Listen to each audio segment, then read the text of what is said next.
അപ്പോസ്തലപ്രവൃത്തികൾ 2-ാം അധ്യായം. പെന്തക്കോസ്ത് നാൾ വന്നപ്പോൾ എല്ലാവരും ഒരു സ്ഥലത്തൊന്നിച്ചു കൂടിയിരുന്നു. പെട്ടെന്ന് കൊടിയ കാറ്റടിക്കുന്നതുപോലെ ആകാശത്തുനിന്ന് ഒരു മുഴക്കമുണ്ടായി. അവർ ഇരുന്നിരുന്ന വീട് മുഴുവൻ നിറച്ചു. അഗ്നിജ്വാല പോലെ പിളർന്നിരിക്കുന്ന നാവുകൾ അവർക്ക് പ്രത്യക്ഷമായി. അവരിൽ ഓരോരുത്തന്റെ മേൽ പതിഞ്ഞു. എല്ലാവരും പരിശുദ്ധാത്മാവ് നിറഞ്ഞവരായി ആത്മാവ് അവർക്ക് ഉച്ചരിപ്പാൻ നൽകിയതുപോലെ അന്യഭാഷകളിൽ സംസാരിച്ചു തുടങ്ങി. അന്ന് ആകാശത്തിൻ കീഴുള്ള സകല ജാതികളിൽ നിന്നും യെരുശലേമിൽ വന്നു പാർക്കുന്ന യഹൂദന്മാരായ ഭക്തിയുള്ള പുരുഷന്മാർ ഉണ്ടായിരുന്നു. ഈ മുഴക്കമുണ്ടായപ്പോൾ പുരുഷാരം വന്നുകൂടി. ഓരോരുത്തൻ താന്താന്റെ ഭാഷയിൽ അവർ സംസാരിക്കുന്നത് കേട്ട് അമ്പരന്നുപോയി. എല്ലാവരും ഭ്രമിച്ച് ആശ്ചര്യപ്പെട്ടു. ഈ സംസാരിക്കുന്നവർ എല്ലാം ഗലീലക്കാർ അല്ലയോ? പിന്നെ നാം ഓരോരുത്തൻ ജനിച്ച നമ്മുടെ സ്വന്തം ഭാഷയിൽ അവർ സംസാരിച്ച് കേൾക്കുന്നത് എങ്ങനെ? പർഥ്യരും മേദ്യരും ഏലാമ്യരും മെസൊപ്പൊത്താമ്യയിലും യഹൂദ്യയിലും കപ്പദോക്യയിലും പൊന്തോസിലും ആസ്യയിലും ഫ്രുഗ്യയിലും പംഫുല്യയിലും മിസ്രയീമിലും കുറേനയ്ക്ക് ചേർന്ന ലിബ്യ പ്രദേശങ്ങളിലും പാർക്കുന്നവരും റോമയിൽ നിന്ന് വന്നു പാർക്കുന്നവരും യഹൂദന്മാരും യഹൂദ മതാനുസാരികളും ക്രേത്യരും അറബിക്കാരുമായ നാം ഈ നമ്മുടെ ഭാഷകളിൽ അവർ ദൈവത്തിന്റെ വൻകാര്യങ്ങളെ പ്രസ്താവിക്കുന്നത് കേൾക്കുന്നുവല്ലോ എന്നു പറഞ്ഞു. എല്ലാവരും ഭ്രമിച്ച് ചഞ്ചലിച്ചു. ഇതെന്തായിരിക്കും എന്ന് തമ്മിൽ തമ്മിൽ പറഞ്ഞു. ഇവർ പുതുവീഞ്ഞു കുടിച്ചിരിക്കുന്നു എന്ന് മറ്റു ചിലർ പരിഹസിച്ചു പറഞ്ഞു. അപ്പോൾ പത്രോസ് 11 പേരോടുകൂടെ നിന്നുകൊണ്ട് ഉറക്കെ അവരോട് പറഞ്ഞത്, യഹൂദ പുരുഷന്മാരും യെരുശലേമിൽ പാർക്കുന്ന എല്ലാവരുമായുള്ളവരെ, ഇത് നിങ്ങൾ അറിഞ്ഞിരിക്കട്ടെ. എൻ്റെ വാക്ക് ശ്രദ്ധിച്ചുകൊള്ളുവീൻ. നിങ്ങൾ ഊഹിക്കുന്നത് പോലെ ഇവർ ലഹരി പിടിച്ചവരല്ല. പകൽ 3-ാം മണി നേരമേ ആയിട്ടുള്ളുവല്ലോ.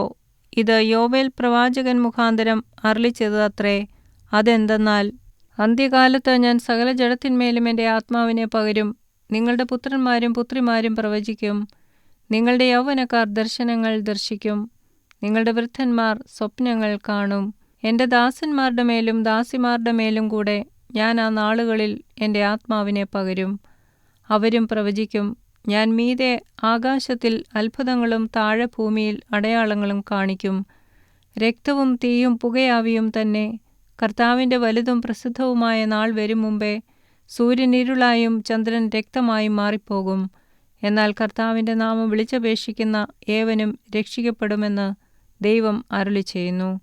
ഇസ്രായേൽ പുരുഷന്മാരെ, ഈ വചനം കേട്ടുകൊള്ളുവീൻ. നിങ്ങൾ തന്നെ അറിയും പോലെ ദൈവം അവനെക്കൊണ്ട് നിങ്ങളുടെ നടുവിൽ ചെയ്യിച്ച ശക്തികളും അത്ഭുതങ്ങളും അടയാളങ്ങളും കൊണ്ട് ദൈവം നിങ്ങൾക്ക് കാണിച്ചു തന്ന പുരുഷനായി നസ്രയനായ യേശുവിനെ ദൈവം തൻ്റെ സ്ഥിരനിർണയത്താലും മുന്നറിവിനാലും ഏൽപ്പിച്ചിട്ട് നിങ്ങൾ അവനെ അധർമ്മികളുടെ കയ്യാൽ തറപ്പിച്ചു കൊന്നു.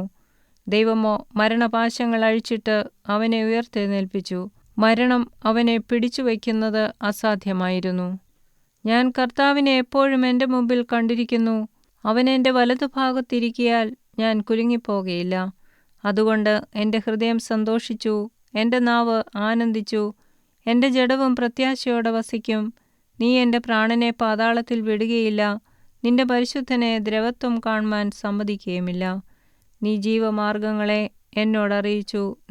നിന്റെ സന്നിധിയിൽ എന്നെ സന്തോഷപൂർണനാക്കും എന്ന് ദാവീദ് അവനെക്കുറിച്ച് പറയുന്നുവല്ലോ. സഹോദരന്മാരായ പുരുഷന്മാരെ, ഗോത്രപിതാവായ ദാവീദിനെക്കുറിച്ച് അവൻ മരിച്ചടക്കപ്പെട്ടു എന്ന് എനിക്ക് നിങ്ങളോട് ധൈര്യമായി പറയാം. അവൻ്റെ കല്ലറ ഇന്നുവരെ നമ്മുടെ ഇടയിലുണ്ടല്ലോ. എന്നാൽ അവൻ പ്രവാചകനാകയാൽ ദൈവം അവൻ്റെ കടിപ്രദേശത്തിൻ്റെ ഫലത്തിൽ നിന്ന് ഒരുത്തനെ അവൻ്റെ സിംഹാസനത്തിൽ ഇരുത്തുമെന്ന് തന്നോട് സത്യം ചെയ്ത് ഉറപ്പിച്ചു എന്ന് അറിഞ്ഞിട്ട് അവനെ പാതാളത്തിൽ വിട്ടുകളഞ്ഞില്ല. അവൻ്റെ ജഡം ദ്രവത്വം കണ്ടതുമില്ല എന്ന് ക്രിസ്തുവിൻ്റെ പുനരുത്ഥാനം മുമ്പുകൂട്ടി കണ്ട് പ്രസ്താവിച്ചു. ഈ യേശുവിനെ ദൈവം ഉയർത്തെഴുന്നേൽപ്പിച്ചു. അതിന് ഞങ്ങളെല്ലാവരും സാക്ഷികളാകുന്നു. അവൻ ദൈവത്തിൻ്റെ വലതുഭാഗത്തേക്ക് ആരോഹണം ചെയ്ത് പരിശുദ്ധാത്മാവ് എന്ന വാഗ്ദത്തം പിതാവിനോട് വാങ്ങി നിങ്ങൾ ഈ കാണുകയും കേൾക്കുകയും ചെയ്യുന്നത് പകർന്നു തന്നു. ദാവീദ് സ്വർഗാരോഹണം ചെയ്തില്ലല്ലോ.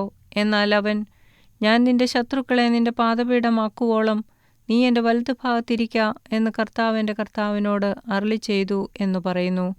ആകയാൽ നിങ്ങൾ ക്രൂശിച്ച ഈ യേശുവിനെ തന്നെ ദൈവം കർത്താവും ക്രിസ്തുവുമാക്കി വെച്ചു എന്ന് ഇസ്രായേൽ ഗൃഹമൊക്കെയും നിശ്ചയമായി അറിഞ്ഞുകൊള്ളട്ടെ. ഇത് കേട്ടിട്ട് അവർ ഹൃദയത്തിൽ കുത്തുകൊണ്ട് പത്രോസിനോടും ശേഷം അപ്പോസ്തലന്മാരോടും, സഹോദരന്മാരായ പുരുഷന്മാരെ, ഞങ്ങൾ എന്ത് ചെയ്യേണ്ടു എന്ന് ചോദിച്ചു. പത്രോസ് അവരോട്, നിങ്ങൾ മാനസാന്തരപ്പെട്ട് നിങ്ങളുടെ പാപങ്ങളുടെ മോചനത്തിനായി ഓരോരുത്തൻ യേശുക്രിസ്തുവിൻ്റെ നാമത്തിൽ സ്നാനമേൽപ്പീൻ. എന്നാൽ പരിശുദ്ധാത്മാവ് എന്ന ദാനം ലഭിക്കും.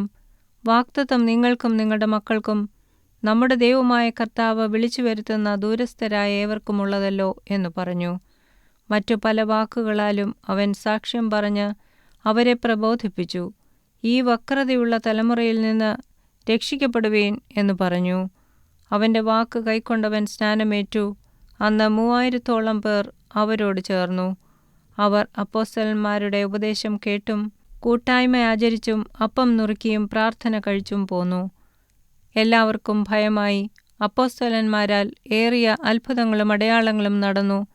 വിശ്വസിച്ചവർ എല്ലാവരും ഒരുമിച്ചിരുന്ന് സകലവും പൊതുവക എന്നെണ്ണുകയും ജന്മഭൂമികളും വസ്തുക്കളും വിറ്റ് അവനവൻ ആവശ്യമുള്ളതുപോലെ എല്ലാവർക്കും പങ്കിടുകയും ഒരുമനപ്പെട്ട് ദിനംപ്രതി ദേവാലയത്തിൽ കൂടിവരികയും വീട്ടിൽ അപ്പം നുറുക്കിക്കൊണ്ട് ഉല്ലാസവും ഹൃദയപരമാർത്ഥതയും പൂണ്ട് ഭക്ഷണം കഴിക്കുകയും ദൈവത്തെ സ്തുതിക്കുകയും സകല ജനത്തിൻ്റെയും കൃപ അനുഭവിക്കുകയും ചെയ്തു.